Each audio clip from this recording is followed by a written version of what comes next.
ألم تر كيف فعل ربك بأصحاب الفيل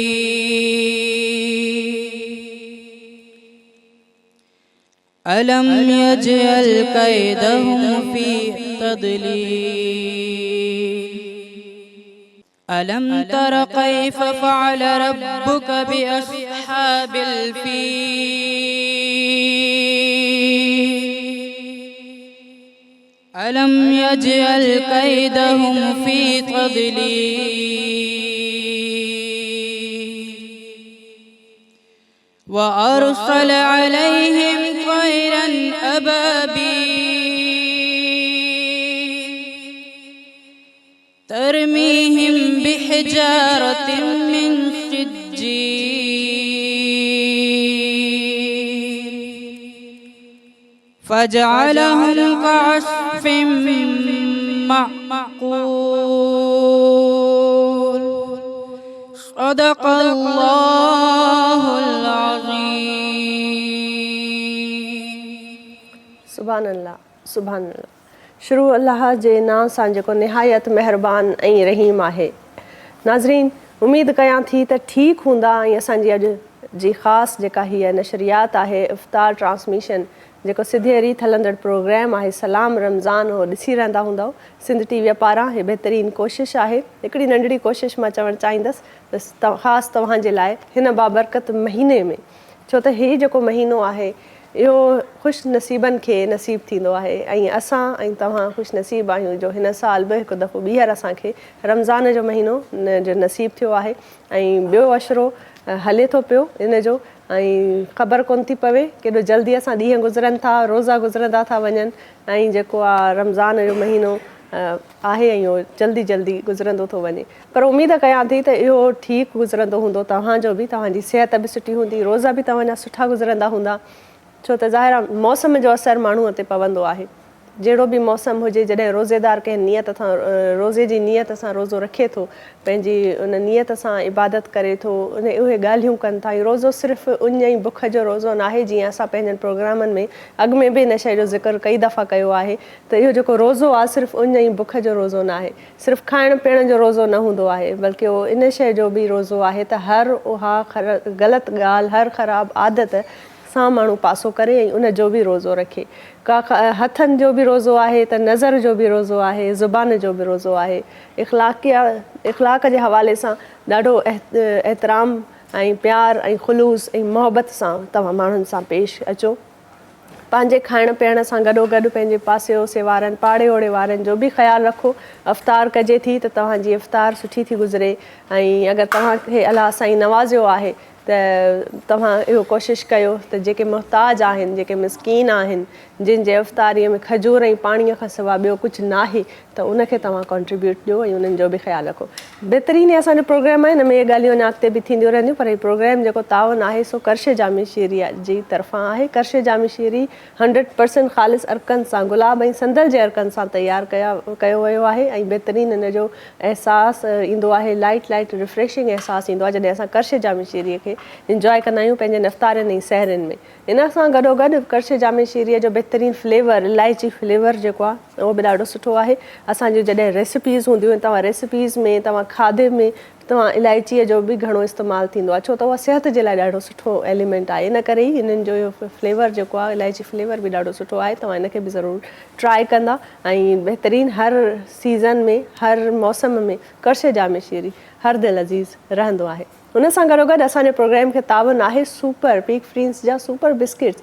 उन्हनि जो चवणु आहे the original super the nation's favourite. बहितरीनु इन्हनि जा बिस्किट आहिनि ऐं उन सां गॾोगॾु super soft bakes classic chocolate cakes आहिनि इन्हनि जा, उहे बि ॾाढा सुठा आहिनि. इन्हनि असांजे प्रोग्राम खे तावन कयो आहे ऐं वरी असांजे प्रोग्राम में हली रहियो आहे बहितरीनु नात कॉम्पिटिशन. नात कॉम्पिटिशन जो जेको आहे तावन कयो आहे हबीब ऑयल वारनि जी पारां. इहो तावन आहे ऐं इहो कॉम्पिटिशन हली रहियो आहे, हर रोज़ु हलंदो आहे, अॼु बि आहे ऐं उन में जो जेको विनर हूंदा, जेको वेल डिज़र्व मुक़ाबले में जेको विनर हूंदो उनखे असां हबीब ऑयल जो ही तोहफ़ो जेको आहे हुन ॾे वेंदो. सो बहितरीनु इहो नात कॉम्पिटिशन आहे जेको असांजे प्रोग्राम में हलंदो आहे ऐं ज़ाहिर आहे जेके मुंहिंजूं ड्रेसिस हूंदियूं आहिनि उहे बि हिकिड़ो वॾो हिन में हथु आहे त तावन में असांजे में त असांखे तावन कंदा आहिनि स्पॉन्सर कंदा आहिनि। अॼु जी मुंहिंजी ड्रेस स्पॉन्सर्ड आहे इनायरा अमल वारनि जी तरफ़ां। बहितरीनु उहो ड्रेस आहे ऐं एलिगेंट सुठो ड्रेस आहे। तव्हां चाहियो त हिनखे वेबसाइट ते बि विज़िट इन्हनि जी करे था सघो। इन सां गॾोगॾु जॾहिं तव्हां इन जी वेबसाइट ते वेंदा त तव्हांखे अञा ॿियूं बि ड्रेसिस मिलंदियूं आहिनि ऐं इहे ड्रेसिस इहे जेके बि असांजूं भेनरूं ऐं माइरूं आहिनि उहे ज़ाहिर आहे ईद हाणे ज़ाहिर आहे ईद अचण वारी आहे, वेझो थी पई अचे त उन सां गॾोगॾु छा थींदो आहे त अफ़्तारियूं ऐं रमज़ान जूं सरगर्मियुनि सां गॾोगॾु असां जेको आहे शॉपिंग्स कंदा आहियूं। शॉपिंग जे लाइ वरी ॾाढो ॾुखियो हूंदो आहे अॼुकल्ह त वञिजे थो त माण्हू कराचीअ में त सभ खां वॾो मसइलो हूंदो आहे ट्रैफ़िक जो। ट्रैफ़िक में वञी फासनि थियूं असांजूं भेनरूं जेके से ॾाढो उन्हनि जो अध खां घणो टाइम जेको आहे उते हलियो थो वञे। त बहितर आहे त तव्हां ऑनलाइन शॉपिंग कयो। ऑनलाइन जे लाइ तव्हां इनायरा अमल खे ज़रूरु विज़िट कंदा। उन्हनि जी वेबसाइट तव्हांजी स्क्रीन ते नज़र ईंदी हूंदी, तव्हां ज़रूरु हुन ते विज़िट कयो।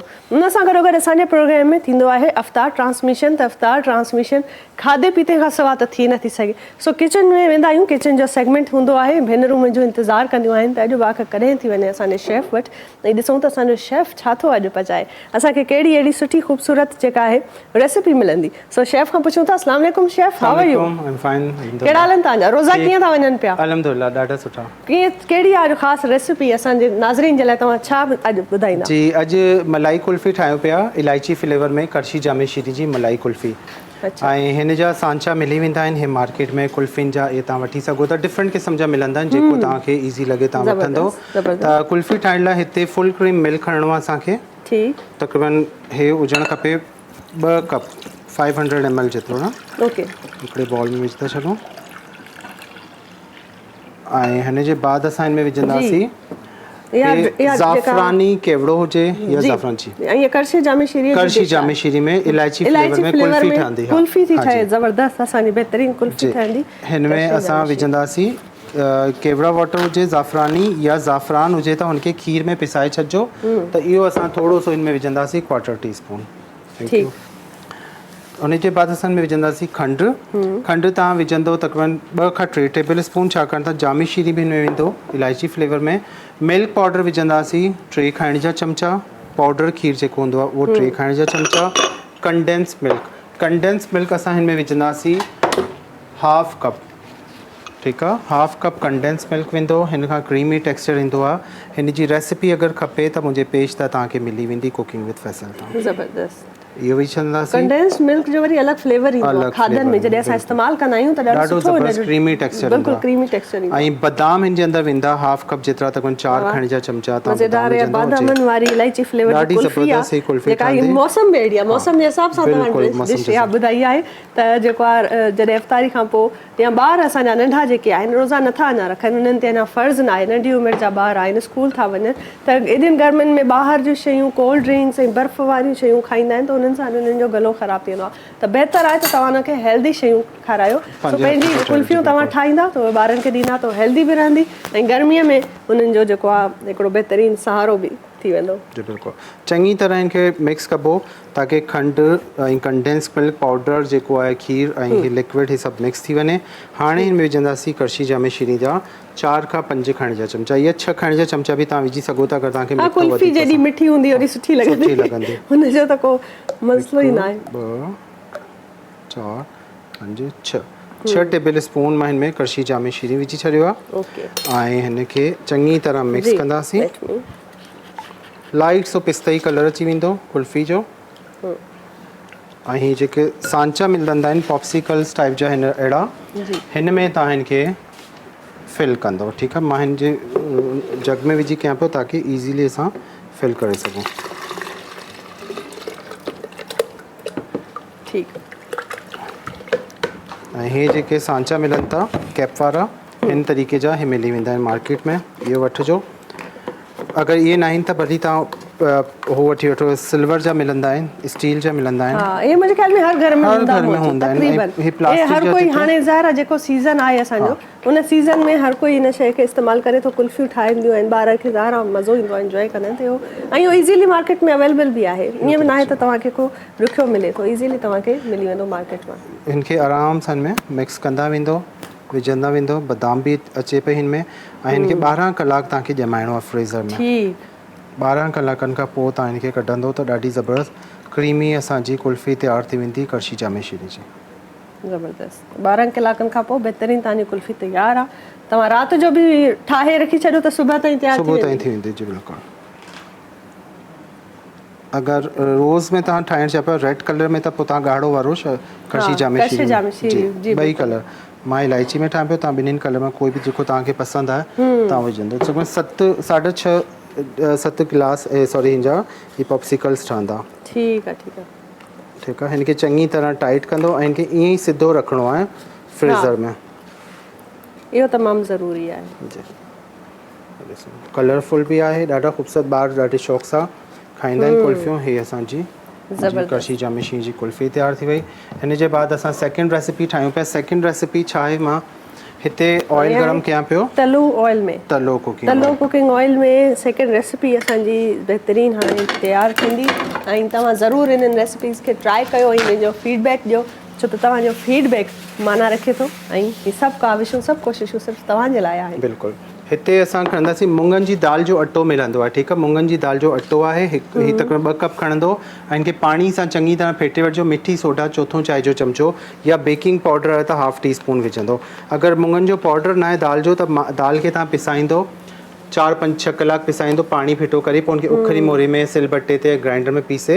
हुनजी पेस्ट करे छॾिजो हिन में पोइ तव्हां मिठी सोडा थोरी विझंदो या बेकिंग पाउडर हाणे हिन में विझंदासीं क्रंच करण लाइ हिन में चांवरनि जो अटो 3 खाइण जा चमचा 2 कप आहे असां वटि अटो दाल जो ऐं हिन में मुङनि जी दाल जो चांवरनि जो अटो विधो आहे 3 खाइण जा चमचा चाट मसालो हिन में वेंदो 1 चांहि जो चमचो सावा मिर्च ऑप्शनल आहिनि अगरि पसंदि आहिनि त 1 खां 2 विझी छॾिजो लॻे थो शेफ फैसल खे ॾाढा वणंदा आहिनि सावा मिर्च हर रेसिपीअ में सावा मिर्च ऐं ज़ीरो कुटियल 1 चांहि जो चमचो कुटियल ॻाढ़ा मिर्च 1 चांहि जो चमचो धाणा साबित धाणा कुटे विझंदो 1 चांहि जो चमचो थोरी सी हैड लूणु हसबे ज़रूरत ऐं अजवाइण विझिजो हिन जे अंदरि सॼा मसाला विझी हिनखे असां चङी तरह घाटो सो पेस्ट ठाहींदासीं ऐं 2 टेबल स्पून खणंदो हथ में ऑयल गरम थींदो पोइ स्पून जे ज़रिए असां हिनखे करी फ्राई कंदा असां हिते विझूं पिया तलो कुकिंग ऑयल जेको विटामिन ए ऐं डी खां भरपूर आहे लो कोलेस्ट्रॉल आहे ओमेगा 3 मौजूदु आहे अम्मा तलो में पकाओ हमें सेहतमंद बनाओ ज़बरदस्त कुकिंग ऑयल जी बिल्कुलु ऐं बनस्पति घी जेको आहे उहो तव्हां पराठनि में मिठा ऐं पूरियूं ठाहियो पिया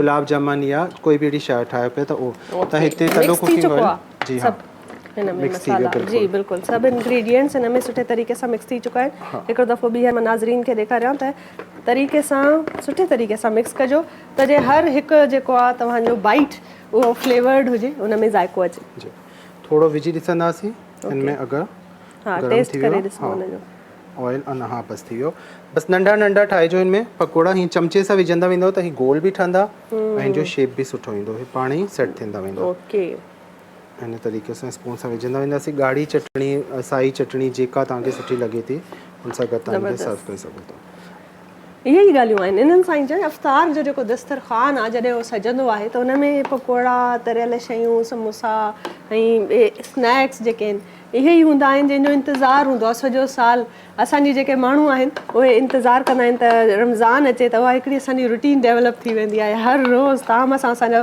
जेको आहे ठहंदो ई पकोड़ा जॾहिं बि खाइबा आहिनि उन जे मथां चांहि ॾाढी ज़रूरी आहे चांहि तव्हां चपाल मेज़बान जी चांहि आहे उहा तव्हां ज़रूरु जेको आहे सो पीअंदा आहियो ऐं हर को पीअंदो आहे असां बि पीअंदा आहियूं तव्हां बि पीअंदा आहियो हर दिलि अज़ीज़ आहे छो त चांहि खां सवाइ मज़ो न ईंदो आहे ज़िंदगीअ में हिकिड़ी कमी रहिजी वेंदी आहे चांहि वरी जेके घणी पीअंदा आहिनि उन्हनि जे लाइ त हिकिड़ो इम्तिहान हूंदो आहे रमज़ान जो महीनो त सॼो ॾींहुं रोज़ो आहे इंतज़ारु हूंदो आहे अफ़्तारी थिए त चांहि पियूं सो बहितरीनु जेके आहिनि हिन जा आहिनि ऐं मसाला कंहिंजा आहिनि शेफ असां मसालनि में कंहिं मलिका फूड जा मसाला आहिनि असां उन्हनि में जेका बहितरीनु आहे असांजी अॼु रेसिपी आहे पकोड़ा आहिनि जेके तयारु थियनि था पिया ऐं तलो कुकिंग ऑयल जी रेसिपी आहे नाज़रीन ज़बरदस्त तव्हां पेन पेपर खणी वेहंदा कयो छो त हीउ जेको असांजो किचन वारो सेगमेंट आहे इन में नंढियूं नंढियूं डिटेल्स नोट करणु तमामु ज़रूरी आहे जी हे ॾिसो हाणे ही पाण ई फ्लोटिंग कंदा मथे ईंदा वेंदा टिकिन वांगुरु हिन जो शेप ठहंदो वेंदो ऐं पोइ ही राइस थींदा वेंदा फुलनि जा वेंदा छाकाणि बेकिंग पाउडर आहे त उहो विझो हथु चांहि जो चमचो न त मिठी सोडा आहे त हुनजी क्वांटिटी तव्हां घटि विझंदो हीअ असांजा फ्राई थी वेंदा, बसि हिनखे असां कढंदासीं. ॻाढ़ी चटणी, साई चटणी, जेको तव्हांखे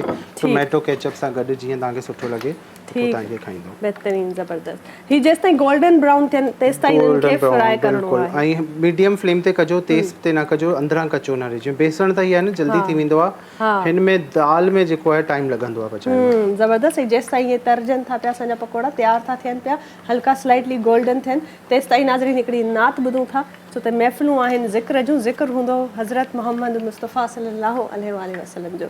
जी, सो असां नात ॿुधूं था. बिस्मिल्लाह.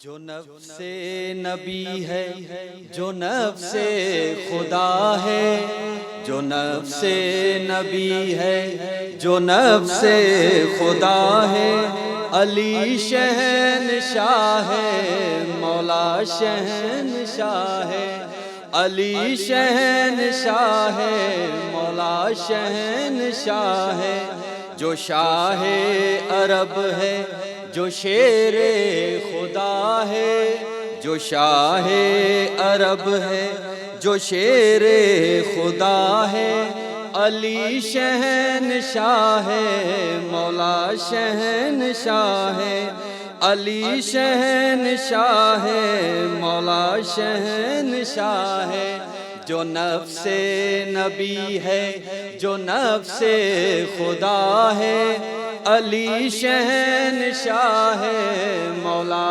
शहनशाह है, अली शहनशाह है, मौला शहनशाह है.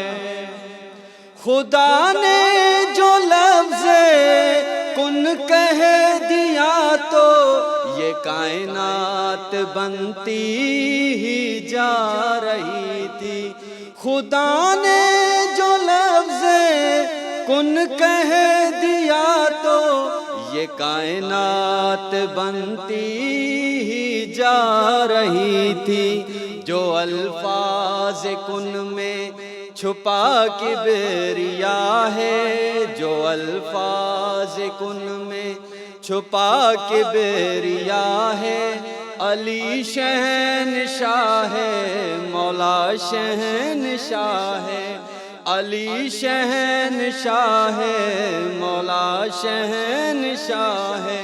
जो नफ्से नबी है, जो नफ्से खुदा है, अली शहनशाह है, मौला शहनशाह है नबियों का मज़हर है साकी कौसर, अमीरे अरब है उखाड़ा है खैबर, है नबियों का मज़हर है साकी कौसर, अमीरे अरब है उखाड़ा है खैबर, लक़ब जिसको मादर ने हैदर दिया है, अली शहनशाह है, मौला शहनशाह है.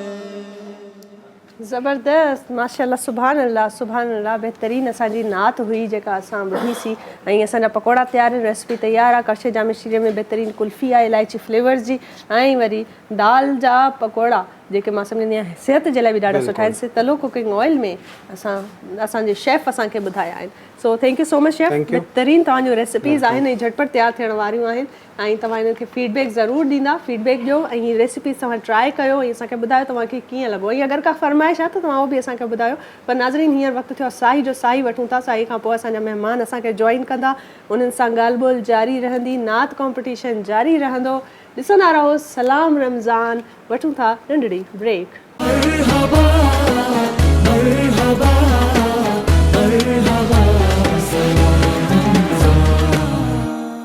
वेलकम बैक नाज़रीन. सलाम रमज़ान में भलीकार. बाक़ी पीरज़ादा तव्हांखे भलीकार कंदी आहे. बहितरीन असांजो प्रोग्राम आहे उहो शुरू थी चुको आहे, हुनजो बाक़ाइदा आगाज़ थी चुको आहे. ब्रेक खां अॻु में असां किचन में हुयासीं. असांजे शेफ़ असांखे बहितरीन जेका रेसिपीज़ आहिनि उहे ॿुधायूं ऐं बहितरीन असांजी रेसिपी जेका आहे उहे तयारु बि आहिनि. पकोड़ा आहिनि बहितरीन तलो कुकिंग ऑयल में, ऐं वरी करशे जाम शीरे जे इलायची फ्लेवर में ज़बरदस्त कुल्फ़ियूं. उहे असांखे जेके आहिनि उहे उन्हनि ॿुधायो जेके ॾाढो बहितरीन हुयूं. ऐं उन सां गॾोगॾु इहा जेका असांजी रेसिपीज़ आहिनि तव्हां ज़रूरु ट्राई कयो ऐं असांखे फीडबैक ॾियो हुनजो ज़रूरु। नाज़रीन, महिमाननि असांखे जॉइन कयो आहे ऐं महिमाननि खे इंट्रोड्यूस कराईंदी हलां मां, छो त बहितरीनु ऐं असां वटि जेके आहिनि बासलाहियत महिमान हूंदा आहिनि ऐं जेके उहे ऑनर्ड हूंदा आहिनि, असां ऑनर्ड आहियूं त उहे असांजे प्रोग्राम में ईंदा आहिनि ऐं बहितरीनु असांखे ॻाल्हियूं ॿुधाईंदा आहिनि जिन सां असांखे मोटिवेशन मिलंदी आहे, ॼाण मिलंदी आहे, इंफॉर्मेशन मिलंदी आहे। भलारो ही महीनो आहे, इन महीने में जेतिरो थी सघे त असां सुठियूं ॻाल्हियूं कयूं ऐं मज़हब ऐं दीन जे हवाले सां जेतिरी ॼाण थी सघे उनखे उन में इज़ाफ़ो कयूं। सो असांखे जॉइन कयो आहे अलामा साहब जेके मज़हबी स्कॉलर आहिनि असां सां गॾु मौजूदु आहिनि, मोहसिन बरकाती साहब। अस्सलाम वालेकुम सर। वालेकुम सलाम रहमतुल्लाह। वेलकम करते हैं आपको।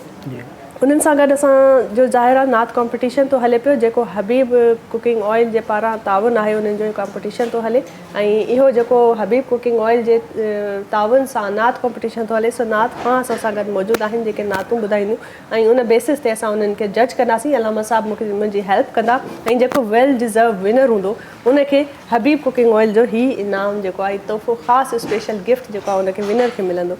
सो नात खां असां सां मौजूदु आहिनि, मां उन्हनि जो बि तारुफ़ कराईंदी हलां। कशफ फातिमा ऐं उन सां गॾु मोहम्मद क़ासिम ऐं उमेमा, इहे असां वटि बहितरीनु नात खां आहिनि ऐं अॼु नात ॿुधाईंदा ऐं ज़बरदस्त असांजी जेको आहे सो ॾींहं जी शुरुआत आहे। पर अलामा साहब असां सां गॾु मौजूदु आहिनि ऐं मां अलामा साहब सां सवाल करणु चाहींदमि। सर, सबसे पहले मशकूर हैं आपके कि आप आए हमारे शो में और हमारे इस आज के जो इस महफिल की जीनत आप बने हैं और आपसे बहुत कुछ सीखने को मिलेगा।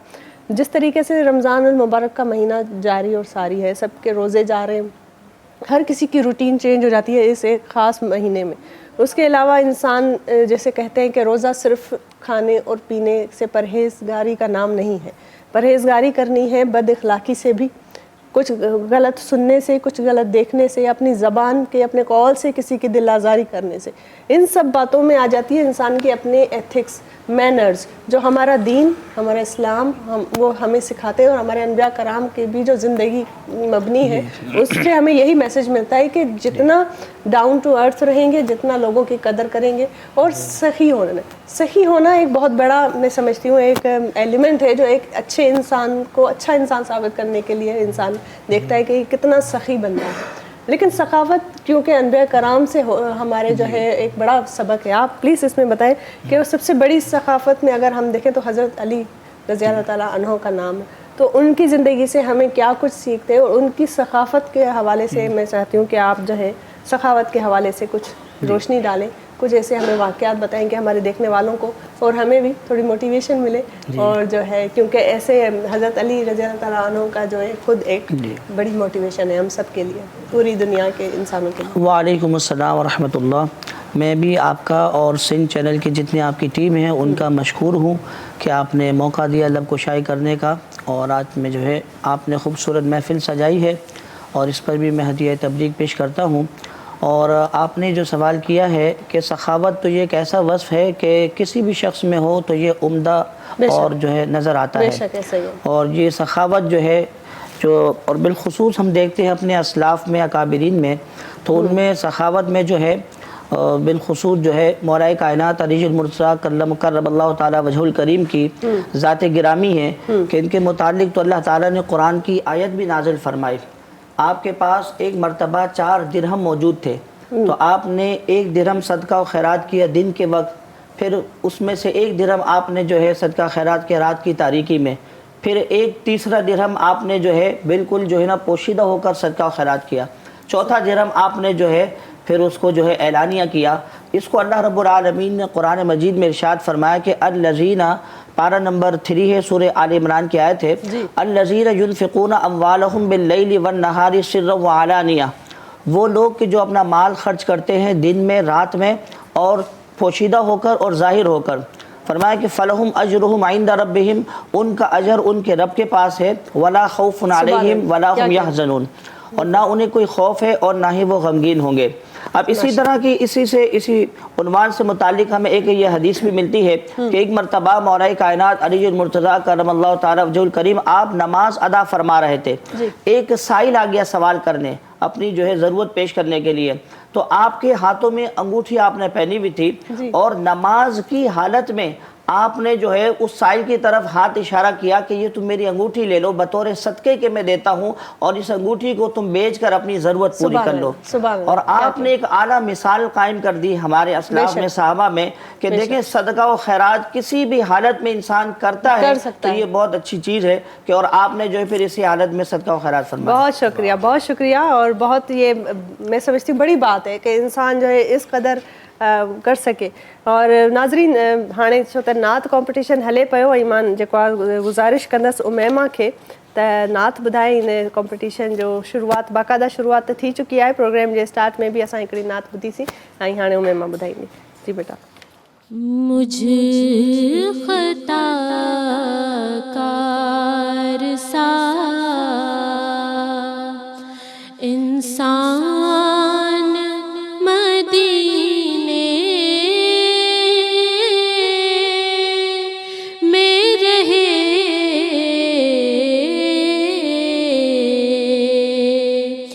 बन के सरकार का मेहमान मदीने में रहे,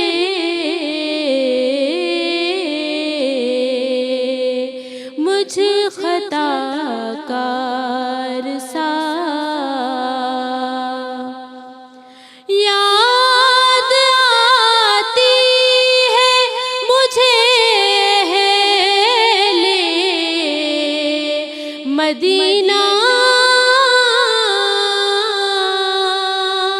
की वो बात,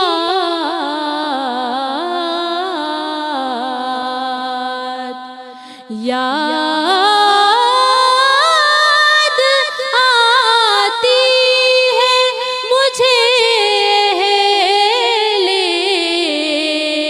मदीना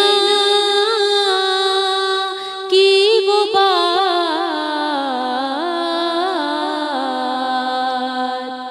जिंदा रहना हो तो इंसान मदीने में रहे,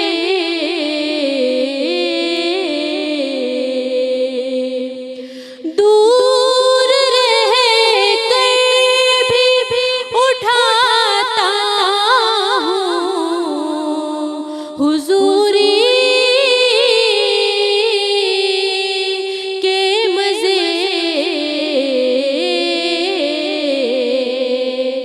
दूर रह कर भी उठाता हूँ हुजूरी के मज़े, मैं यहाँ और मेरी जान मदीने में रहे, मुझ खता कार सा। सुभान अल्लाह, बेहतरीन ज़बरदस्त नात हुई उमैमा जी। ऐं हाणे मां गुज़ारिश कंदसि मोहम्मद कासिम खे त सर आप नात सुनाएं। बिस्मिल्लाह।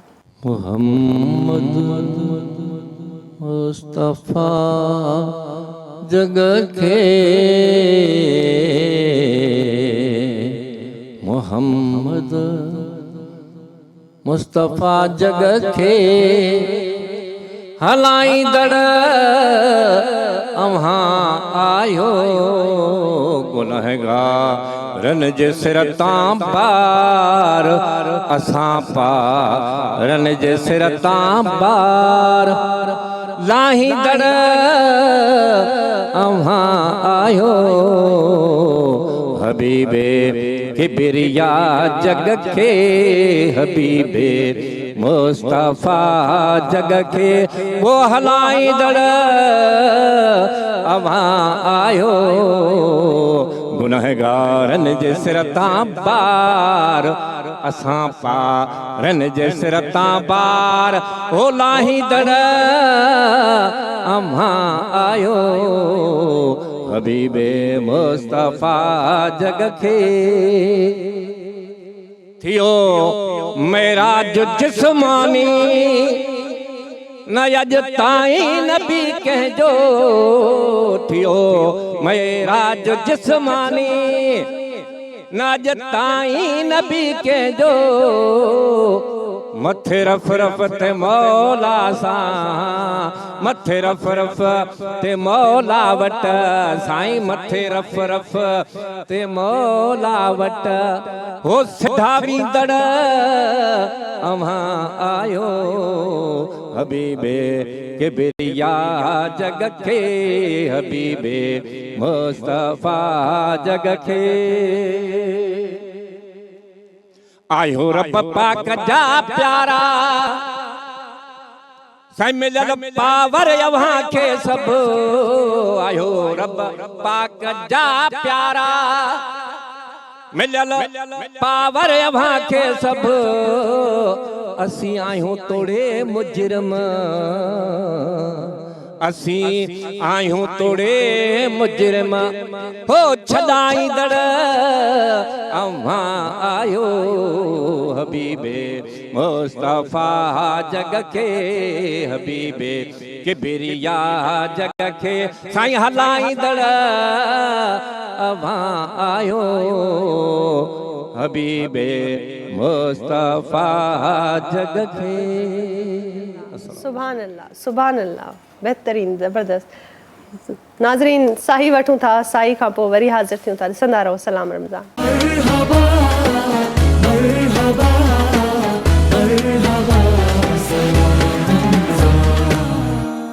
भलीकार नाज़रीन, सलाम रमज़ान में भलीकार कयूं पिया ऐं बहितरीन नात कॉम्पिटिशन हली रहियो आहे जेको हबीब कुकिंग ऑयल जे पारां ताबन आहे।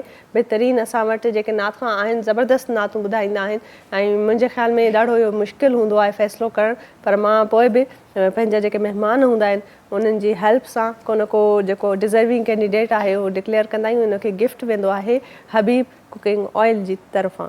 ऐं हींअर छो त असां वटि जेके आहिनि मज़हबी स्कॉलर साहब मौजूदु आहिनि, उन्हनि सां ज़ाहिर आहे असां ॻाल्हि ॿोल कयूं पिया। ॾाढी सुठी ॻाल्हि पे कई सर, आपने बहुत अच्छी तरीके से आप जब जिक्र कर रहे थे हज़रत अली करमुल्लाह वजह के सखावत के हवाले से, इंसान की जब ये प्रैक्टिस होती है ना कि उसके दिल में हमदर्दी का एक अंसर होना बहुत ज़रूरी है। किसी भी इंसान, किसी भी अपने भाई या बहन के हालात और उसके जो है मुश्किल वक्त को देखकर उनसे हमदर्दी करना और उसको महसूस करना, यही मेरे ख्याल से एक सच्चे मोमिन की भी निशानी है। इस चीज़ को जो है मैं समझती हूँ कि आजकल बहुत कम नज़र आती है। तो क्या वजह है, आप क्या समझते हैं कि आजकल क्यों इस चीज़ की कमी हो गई है कि किसी को अगर हमदर्दी का आप मुजाहरा करें तो या तो लोग आपको गलत माना में समझते हैं और अव्वल तो ये चीज़ मिलती नहीं है आजकल लोगों में, क्या वजह है इसकी? दरअसल बात ये है कि आज असल में हम लोग इस्लामी अहकामात को हमने छोड़ दिया है और हमने अपने असलाफ़ के जो तरीके हैं, हमारे नबी सल्लल्लाहु अलैहि वसल्लम ने हमेशा हमें यही दर्स दिया है कि लोगों के साथ हमदर्दी करो बेशक। और फिर फरमाया कि एक दूसरे के साथ जो है मदद करो। बेहतरीन इंसान वो है कि खैरुन्नासी मन यनफ़उ लिन्नास, लोगों में बेहतरीन वो शख्स है जो अपनी ज़ात से दूसरों को नफ़ा पहुँचाता है। और ये नफ़ा पहुँचाना इंसानी खासियत का है। जब हम किसी को इज़्ज़त देंगे तो वो हमें इज़्ज़त देगा। आज हम किसी के मुश्किल वक्त में उसका साथ दे रहे हैं तो कल जब हम पर पड़ेगा तो हमें भी जो है वो मुश्किल वक्त में जो है साथ मिलेगा। यहाँ पर एक चीज़ कोट करना चाहता हूँ कि जब हिजरत कर कर जो है मदीना मुनव्वरा में आए तो उस वक्त अंसार साहबा ने मदद की, मुहाजिरीन साहबा की, अमली नमूना पेश किया उन्होंने और अपनी हत्ता कि अपनी हर चीज़ में अपना घर बार दिया और जो है हर चीज़ में बिल्कुल बाएं खोल के उनको वेलकम किया और उनके मुश्किल में अपना साथ दिया। हाँ, तो ये साहबा कराम ने प्रैक्टिकली बताया कि देखें असल में यही चीज़ है कि एक दूसरे का। अब मक्का से जब हिजरत करके मदीना आए तो साहबा कराम ने सब कुछ अपना छोड़ दिया था कि वहाँ पर जो है मदीना मुनव्वरा में अपनी इस्लामी रियासत कायम हुआ, अपना स्टेट बना और वहाँ पर हुजूर अलैहिस्सलाम के फिर अज़वाज मुताहरात के हुजरे बने। फिर वहाँ से ही जो है इस्लाम का एक रोशन बाब शुरू हो जाता है वहाँ से। ہجرت کے بعد سے. اور ہمیں یہی درس ملتا ہے کہ ہمیں ایک دوسرے کی مدد کرنی چاہیے اور جو ہے ایک دوسرے کے غم میں جو ہے شریک ہونا چاہیے. زبردست، بہترین، یہ بہت اچھے طریقے سے آپ نے بتایا. اور اسی چیز کے حوالے سے میں سمجھتی ہوں انسان اگر سمجھے تو چھوٹی چھوٹی یہ ہمیں مثالیں جو ملتی ہیں ہمارے انبیاء کرام کی زندگیوں سے، احادیث میں ہمارے جو ہے جو واقعات ہمیں سننے کو ملتے ہیں ان سے دیکھیں ناظرین ॾिसो त केॾा नंढा नंढा असांखे जेके एलिमेंट मिलनि था, ॻाल्हियूं मिलनि थियूं, इशारा मिलनि था, मैसेजिस मिलनि था. त अगरि असां इन शइ खे पाण ते अप्लाई कयूं ऐं अमली ज़िंदगीअ में बि इन ते अमल कयूं त केॾो सुठो थी पवंदो ऐं दुनिया केॾी ख़ुशगवार थी वेंदी, माण्हुनि में केॾी पंहिंजाइप अची वेंदी, सोसाइटी केॾी सुठी थी वेंदी. बहरहाल हींअर नात कॉम्पिटिशन हली रहियो आहे, इन ते अॻिते असां ॻाल्हाईंदासीं, पर नात कॉम्पिटिशन जी तरफ़ां वञूं था. असांखे बहितरीनु नातख़्वान असांखे हाणे जॉइन बि कयो आहे ऐं मां जेको आहे शुरूआत करणु चाहींदसि कशफ फातिमा खां. तो बेटा आप अपनी नात से शुरुआत. मुनव्वर मेरी आँखों को मेरे शम्सो दुआ कर दे, मुनव्वर मेरी आँखों को मेरे शम्सो दुआ कर दे, गमों की धूप में वो साया है जुल्फे दुता कर दे, गमों की धूप में वो साया है जुल्फे दुता कर दे. मुनव्वर मेरी आँखों को मेरे शम्सो दुआ कर दे, मुनव्वर मेरी आँखों को मेरे शम्सो दुआ कर दे, गमों की धूप में वो साया है जुल्फे दुता कर दे, गमों की धूप में वो साया है जुल्फे दुता कर दे. जगह पानी अता कर दे, बड़ी जन्नत वबा कर दे, जगह पानी अता कर दे, बड़ी जन्नत वबा कर दे, नबी मुख्तार कुल है जिसको जो चाहे अता कर दे, नबी मुख्तार कुल है जिसको जो चाहे अता कर दे, मुनव्वर मेरी आँखों को मेरे शम्सो दुआ कर दे. मुझे क्या फिक्र हो अख्तर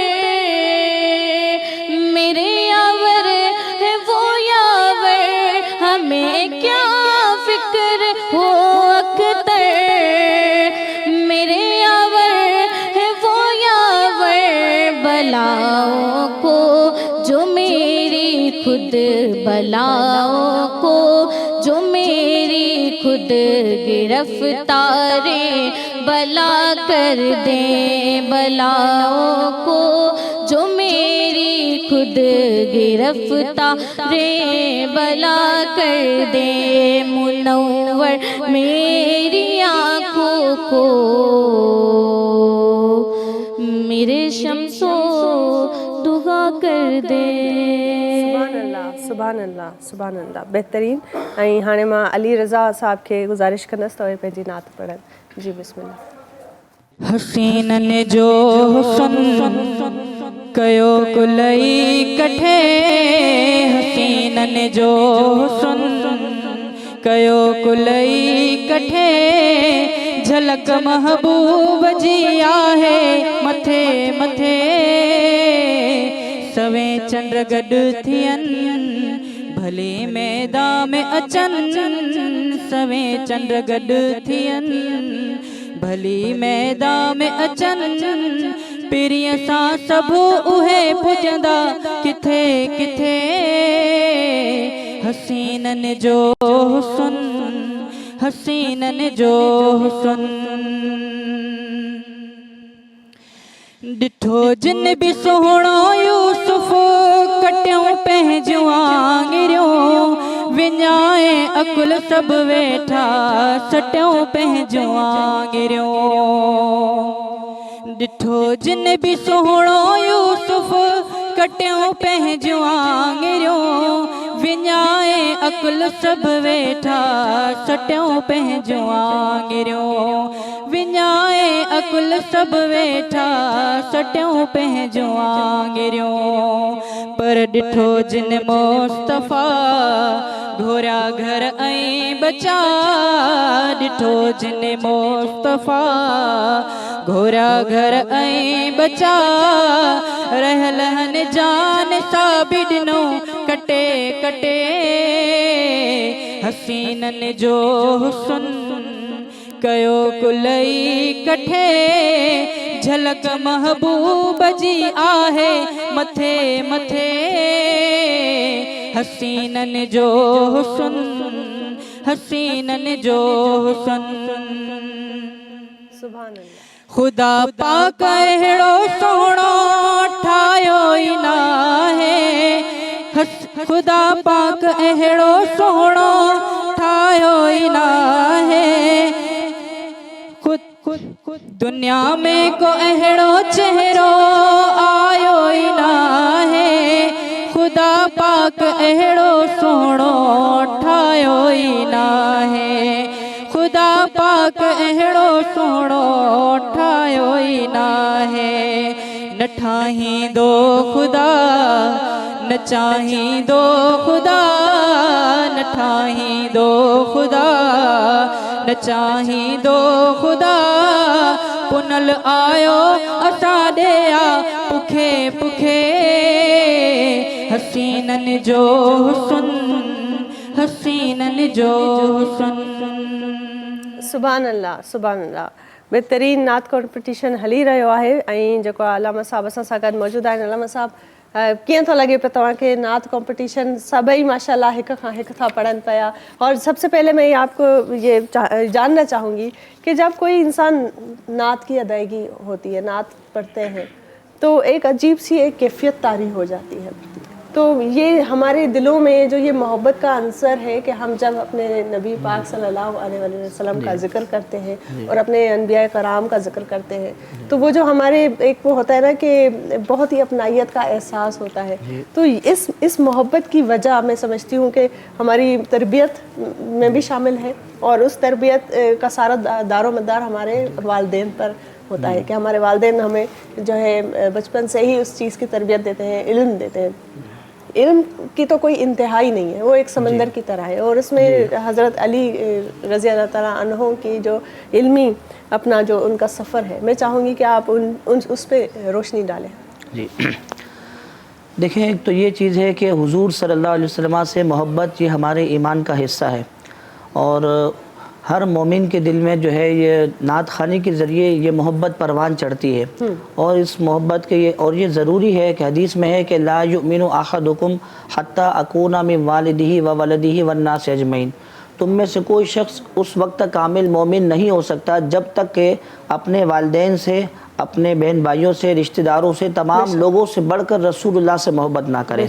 तो ये जो है एक चीज़ तो ये ख़ास और दूसरी चीज़ ये कि हज़रत अली रज़ी अल्लाह ताला अन्हु का उनका तो इल्मी मकाम का क्या कहना कि उनके मुतालिक तो रिवायत में आता है कि एक मरतबा कूफा शहर कूफा की सरजमीन मस्जिद में मिंबर रसूल पर आप तशरीफ़ फरमाए जुमे का दिन है और आपने भरे मजमे में ये ऐलान किया कि सलूनी इम्मा शिअतुम कि तुम में से कोई शख्स भी मुझसे जो भी सवाल पूछना चाहता है तो पूछ ले और आपका मतलब समझे कि जोश रहमत जो उस जोश में था और फिर भरमला आपने जब ये ऐलान किया तो एक शख्स जो है खड़ा हुआ और आपसे सवाल करने लगा कि बताइए कि वो शख्स कौन है कि जिसे अल्लाह ताला ने बग़ैर वालिद के पैदा किया। तो फिर आपने फ़ौरन जवाब दिया कि वो हज़रत ईसा अलैहिस्सलाम है।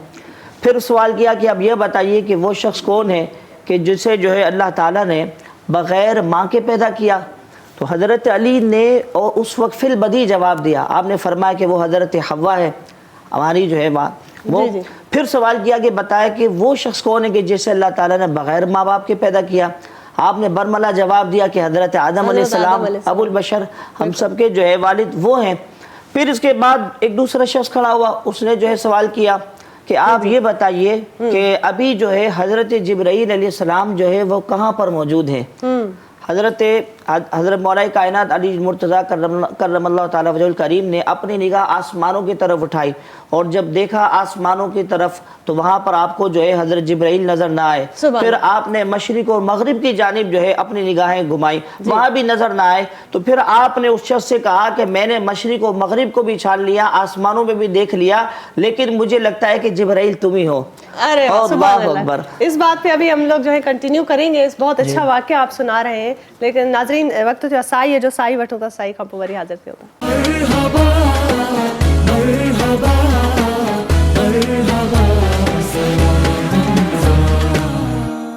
ملکان ناظرین, سلام رمضان میں بہترین نعت کمپٹیشن हली रहियो आहे, पर ब्रेक खां अॻु में ॾाढो बहितरीन ज़िक्र पे कयो, वाक़ियो पे ॿुधायो असांजे अलामा साहब.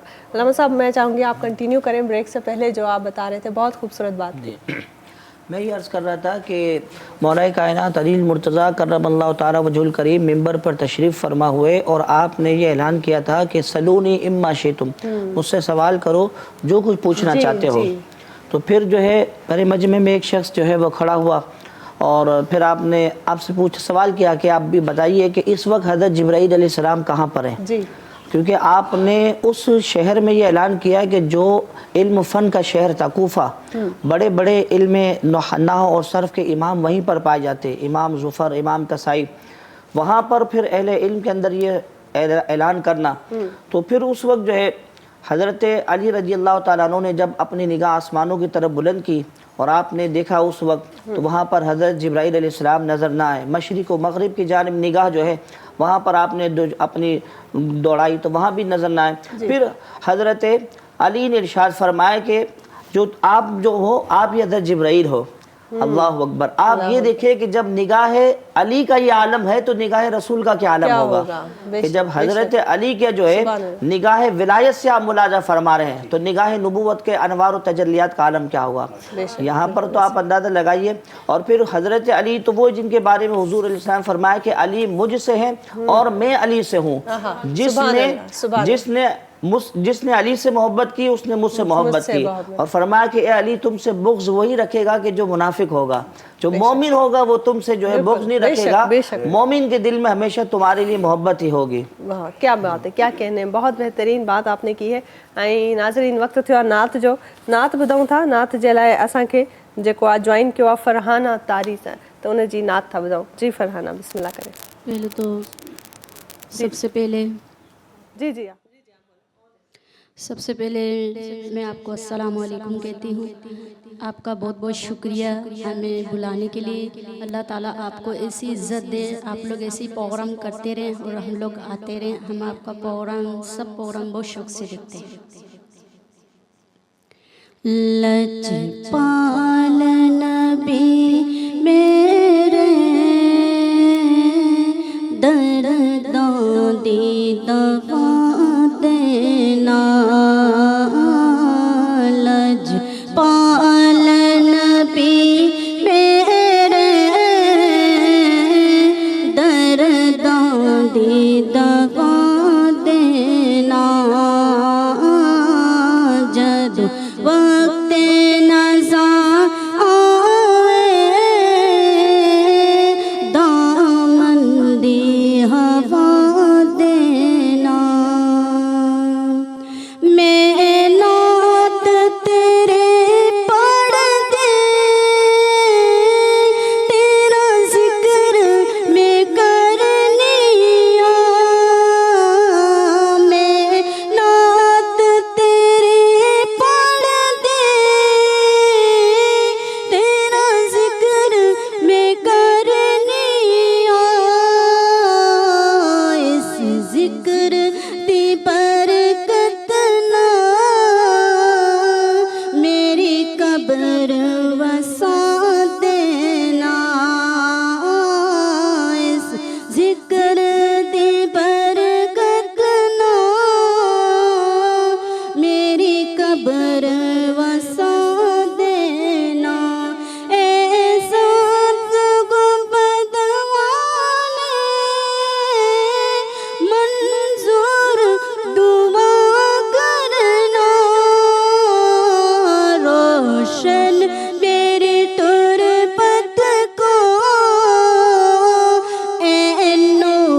سبحان اللہ، بہترین، زبردست۔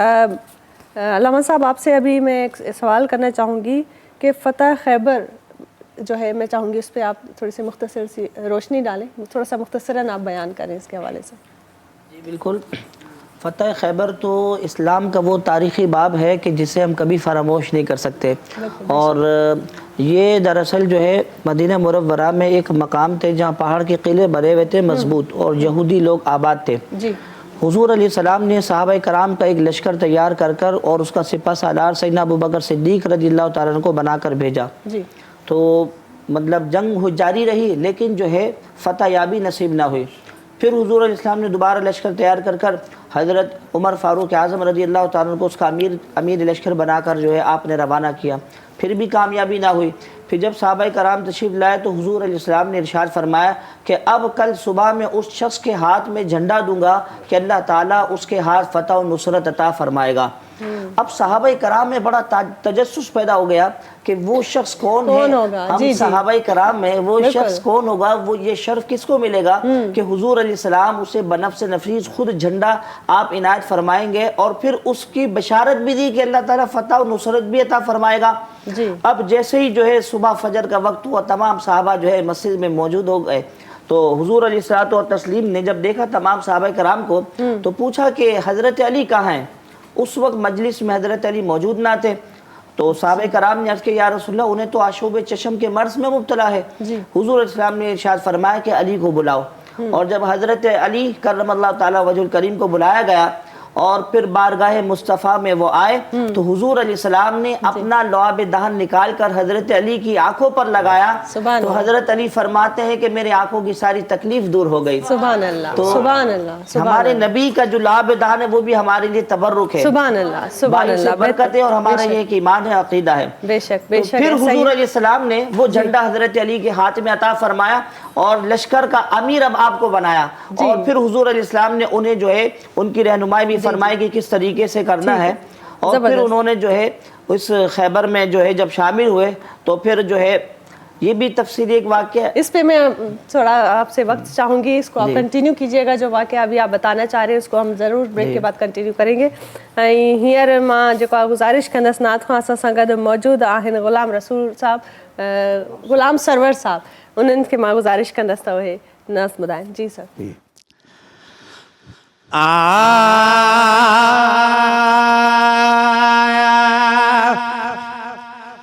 ونج کونج مدینے جے او طرف تکھی، ونج کونج مدینے جے ہے طرف تکھی، دے لالن کھے جو ڈیائیں لکھی وہ ونج کونج مدینے۔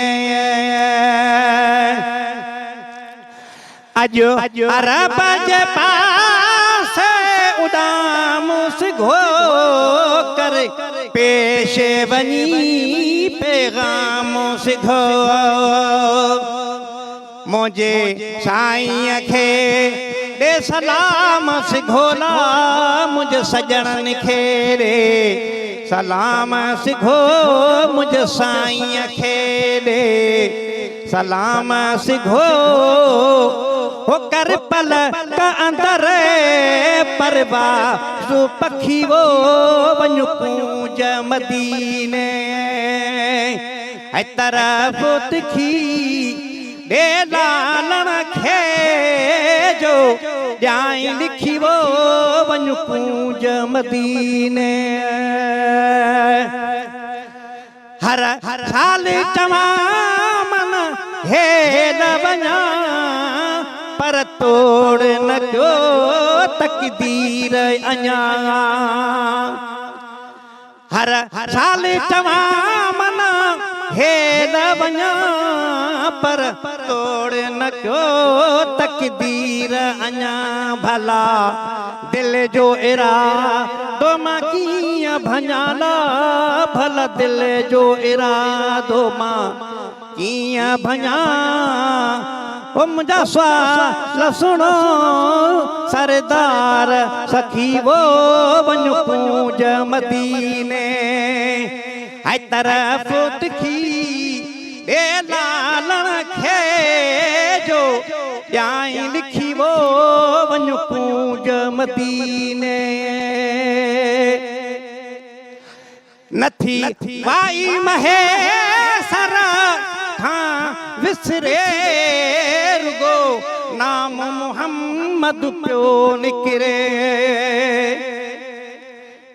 नथी वाई महे सर खां विसरे रुगो नाम मुहम्मद पियो निकिरे पई दुखन सुरन में उम्र गुजरे वो पई गमन सुरन में उम्र गुजरे वो जड़ो दी हूं दुखो तेरी रात दुखी वो वञ कूंज मदीने ऐं तरफ़ तिखी ए लालण खे जो ॼाई लिखी वो वञ कूंज मदीने सुभान अल्लाह सुभान अल्लाह सुभान अल्लाह। नाज़रीन साई वठूं था, ब्रेक जो टाइम थियो आहे, ब्रेक खां पोइ वरी जॉइन कयूं था तव्हांखे। ॾिसंदा रहो सलाम रमज़ान।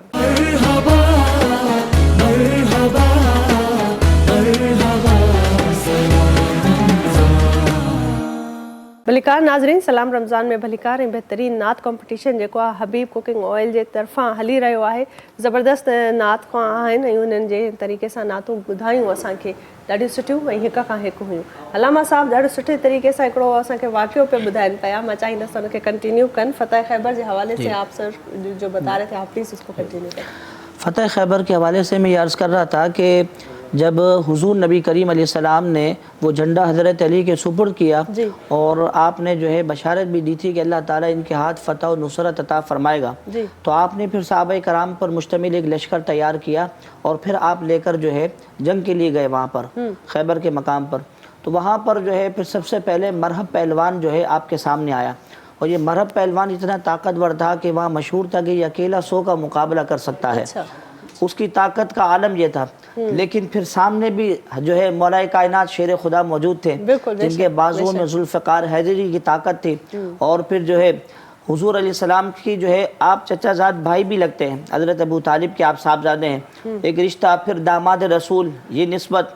तो फिर मौलाए कायनात अली मुर्तज़ा रज़ियल्लाहु ताला अन्हु से मुकाबला किया और जब उसने वार किया आपने उसके वार मरहब के वार को रोका। फिर आपने तलवार का जुल्फ़िकार हैदरी की और अपनी क़ुव्वत बाजू से ऐसी ताकत से आपने वार किया कि उसने जब आपका वार रोका तो उसकी ढाल टूट गई और जो है आपकी तलवार से जो है उसके सर के 2 टुकड़े हो गए और जो मरहब जो था वो भी जो जहन्नम रसीद हुआ। इस तरीके से एक के बाद दीगरे पहलवान आते गए, आप मुकाबला वार करते रहे। और फिर जो है जब ये यहूदी लोग किले के अंदर घुस जाते, दरवाज़ा बंद कर दिया उन्होंने, तो मौलाए कायनात अली मुर्तज़ा करमल्लाहु ताला वजहुल करीम ने अपने दोनों बाजुओं की कुव्वत से उस खैबर के दरवाजे को उखाड़ कर फेंक दिया। और फिर जब उखाड़ कर फेंका तो सहाबाए कराम हैरान हो गए कि वो दरवाज़ा के अगर हम 10 अफराद में मिलकर उसको हम उठाना चाहें तो हम उठा नहीं पाते और मौला अली ने उसे उखाड़ कर फेंक दिया। तो फिर उन साहबा ने पूछा कि ये इतनी ताकत आपके पास कहाँ से आई कि आपने जो है अपने 2 बाजुओं से जो है इसे जो उखाड़ कर फेंक दिया। तो मौलाए कायनात ने बड़ा ईमान अफरोज जो है जवाब इरशाद फरमाया और आपने फरमाया कि ये मेरे बज़ाहिर हाथों की ताकत नहीं है, ये रूहानी ताकत से उखाड़ कर फेंका है जो अल्लाह ताला ने मुझे अता फरमाई और रसूलुल्लाह सल्लल्लाहु अलैहि वसल्लम की उस बशारत को भी पूरा फरमाना था। और फिर जब आप वापस लौटे और खैबर को फतह कर कर और फिर हुजूर अलैहिस्सलाम खुद जो है बनफ्स नफीस खड़े हुए और आपके साथ जो है हुजूर ने मुआनका फरमाया, गले मिले और हुजूर अलैहिस्सलाम बहुत खुश हुए कि अल्लाह ताला ने जो है खैबर को जो है तुम्हारे हाथ पर फतह नसीब फरमाई है।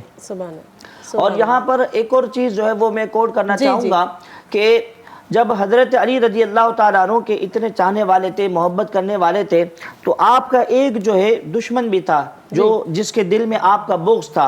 अब्दुर्रहमान इब्न मलजम सीरत निगारों ने लिखा, इसने इरादा किया कि क्योंकि हज़रत अली की वजह से कुछ इख्तिलाफात थे आपस में, सहाबा कराम के मुशाजरात चल रहे थे, तो इसने कहा कि बस मैं इन्हें जो है मैं शहीद करूँगा। उसने अपना इरादा किया और ये बुरा इरादा किया और फजर की नमाज के लिए वो निकला ताक में और अपने साथ खंजर उसने लिया और हज़रत علی رضی اللہ تعالیٰ عنہ جس راستے سے نماز فجر کے لیے آیا کرتے تھے تو وہ بھی جو ہے اسی راستے پر آیا اور اپنے ساتھ ایک اور شخص کو لیا، اور حضرت علی رضی اللہ تعالیٰ عنہ جیسے ہی جو ہے آپ جو ہے نماز فجر کے لیے گھر سے نکلے تو اس لعین بدبخت ابن ملجم نے جو ہے تلوار اور خنجر کے ذریعے جو ہے وار کر دیا اور آپ شدید زخمی ہوئے، اور صحابہ کرام نے بھی جو ہے اس کو ابن ملجم کو پکڑ لیا، اور پھر جو ہے اسی وقت سے آپ کا جو ہے زخم لگا تھا، اور پھر اس کے بعد جو ہے 21 رمضان المبارک میں جو ہے آپ کی جو ہے شہادت ہوئی، اور پھر صحابہ کرام نے اس کا بھی جو ہے قصاص لیا ابن ملجم سے۔ جی جی بالکل، بہت جزاک اللہ، بہت اچھے طریقے سے آپ نے سمجھایا، اور جو باتیں آپ نے بتائی یہ سب وہی واقع ہیں۔ ہمیں ہیئر ہانے چھو تا نعت ॿुधूं नाज़रीन، ऐं असां सां गॾु बहितरीन नात ख़्वां आहिनि। नात जो मुक़ाबिलो जारी आहे। भाउ मुंहिंजा मां तव्हांखे रिक्वेस्ट कंदसि, तव्हां प्लीज़ नात पढ़ो। कोई सलीका है आरज़ू का, न बंदगी मेरी बंदगी है, ये सब तुम्हारा करम है आका, ये सब तुम्हारा करम है आका, ये सब तुम्हारा करम है आका। कि बात अब तक बनी हुई है, ये सब तुम्हारा करम है आका। किसी का एहसान क्यों उठाए और किसी को हालात क्यों बताए, तुम्हीं से मांगेंगे तुम ही दोगे, तुम्हीं से मांगेंगे तुम ही दोगे, तुम्हारे दर से हिलो लगी है, ये सब तुम्हारा करम है आका, ये सब तुम्हारा करम है आका। ये जिक्र वो है कि जिसे का ज़िम्मा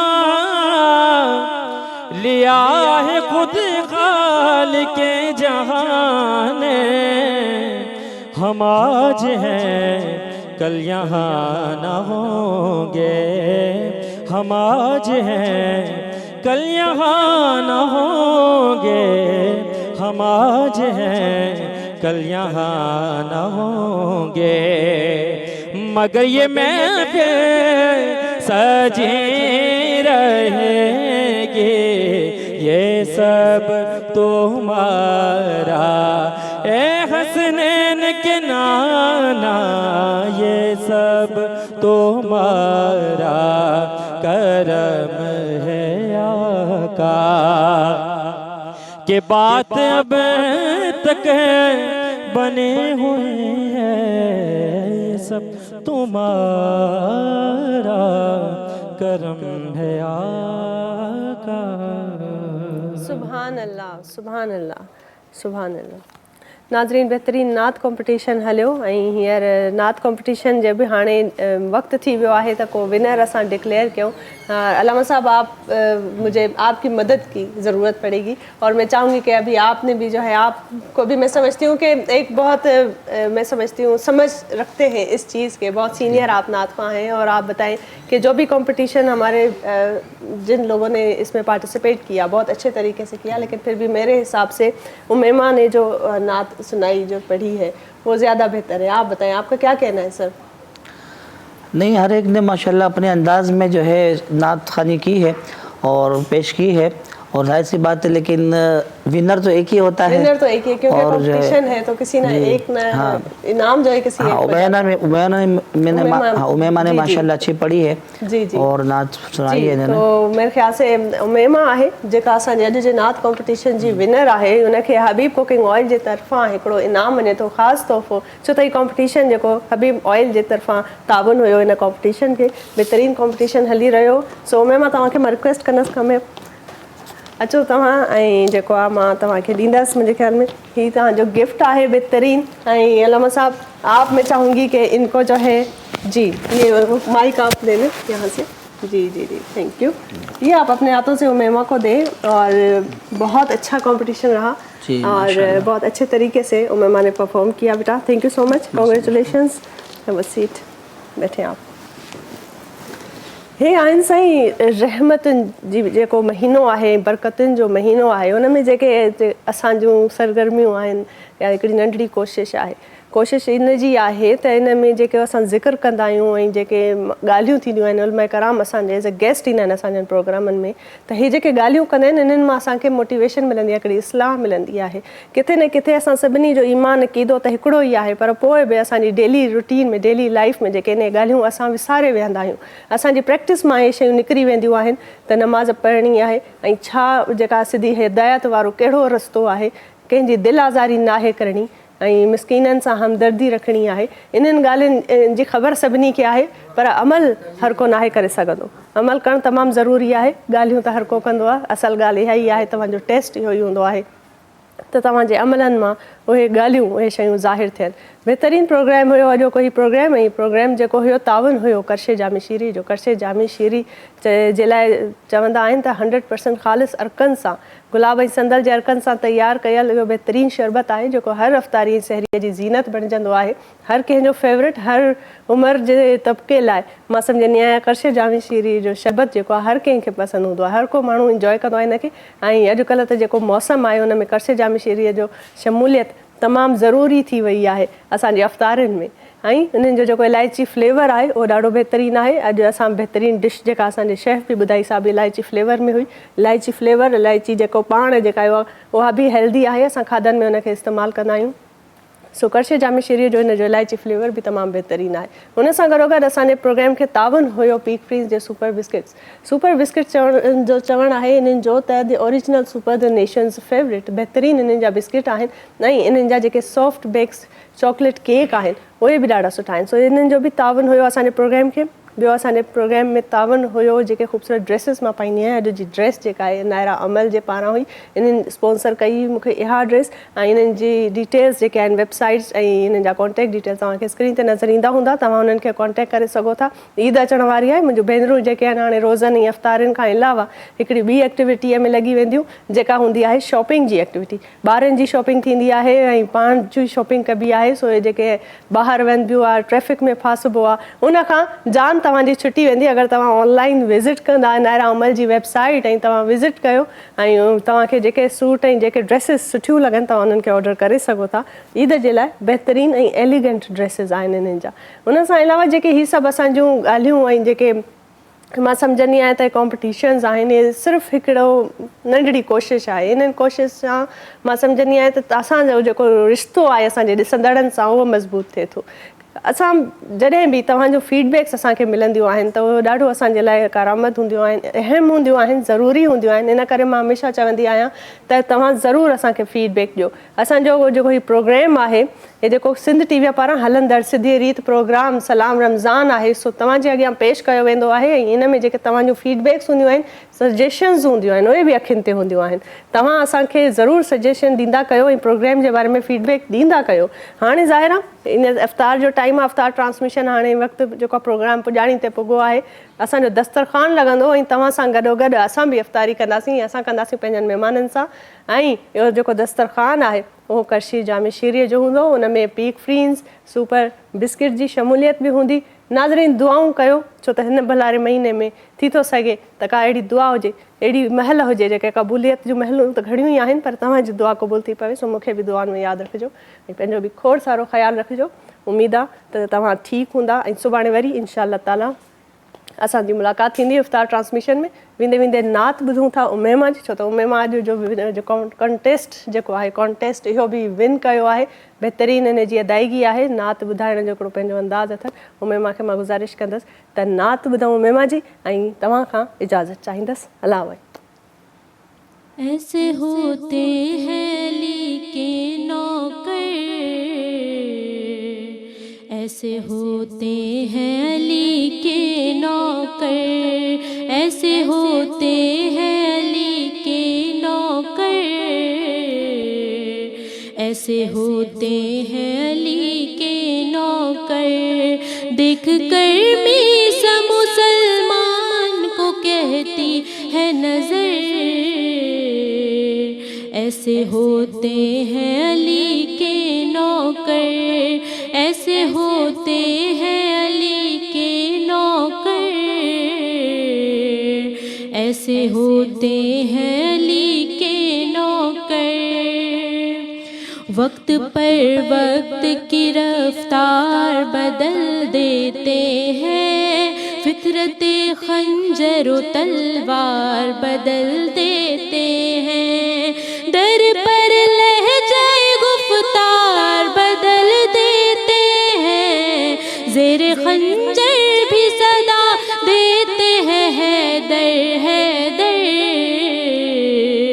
ऐसे होते हैं अली के नौकर, ऐसे होते हैं अली के नौकर,